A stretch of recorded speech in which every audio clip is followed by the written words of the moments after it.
Hello mga ka-reels, for today's video gagawa tayo ng tray arrangement with money cash box by using two types of flowers. Yung unang flower po yan po ay natawag nating tulip. So yan po ay brown color, and then naka-open po yung petals niya po, yung tulip po, para mas maganda yung itsura ng ating arrangement or mas malaki yung itsura ng flower sa ating arrangement.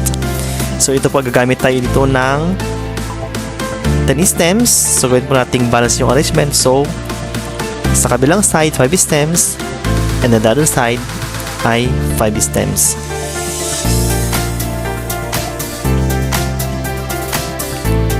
Dapat po dahan-dahan pagbuka ng bulaklak para po di po matanggal yung petals ng ating tulip. And then yung next, maglagay tayo ng isang bunch of proscomia. So ito po ay 10 stems.